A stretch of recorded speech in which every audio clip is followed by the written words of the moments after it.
A lot of people wonder, why did Tiger Woods cheat on his wife? And can super famous people really remain faithful? Well, this morning we have an expert with us, Adam Lyons from PUA Training.com, kind of a self-proclaimed expert, you would say. Yeah, I think it's based pretty much on my experience.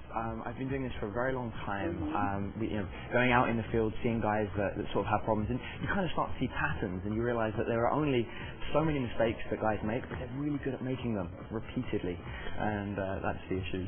So the big question is, why would he cheat? Why would Tiger cheat? I think it's one of those things a lot of people are going to struggle to try and understand how he's put himself into this situation where, let's be honest, he's on very thin ice. And it's specifically because he doesn't realize that everything that he's got, he's looked up to as a role model. He's in that situation, and to him, when you're behind closed doors, you're in your house, you're just a normal person. He's having his own difficulties, whatever they may be, and obviously they haven't really surfaced yet. And the real question isn't really about Tiger, but it's about his wife and how she wants to handle it. Does she want to be with him? Does she want to move on? Does she want to find someone else? And once that's understood, then he's going to know, and she's going to know exactly how they're going to be able to either fix this or move on. Typically, these kind of relationships tend to fall apart because there's something missing in the relationship, something he's not getting.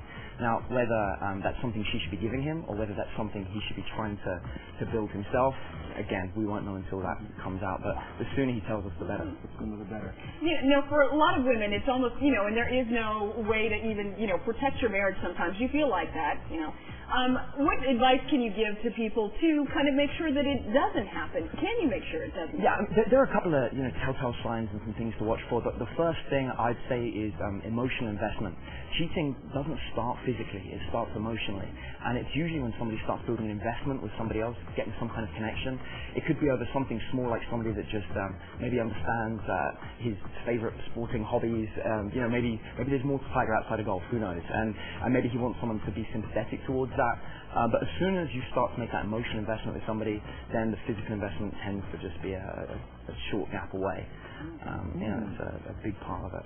Okay, let's kind of add some good information to all this, because guys pay you lots of money to get this advice, right?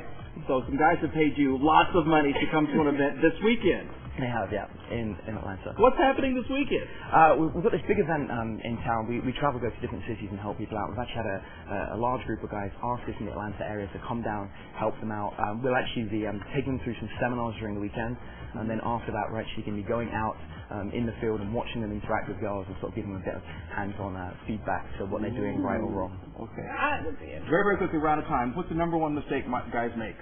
I think the biggest mistake they make, you've got the two sides of things. One, guys think they're too great, or the other is they just don't take the time to go up and actually go and say hi to somebody. There you Be go. honest. It's being sincere, isn't it? Yeah, I think really that's the key. If you're an honest person and you come up and actually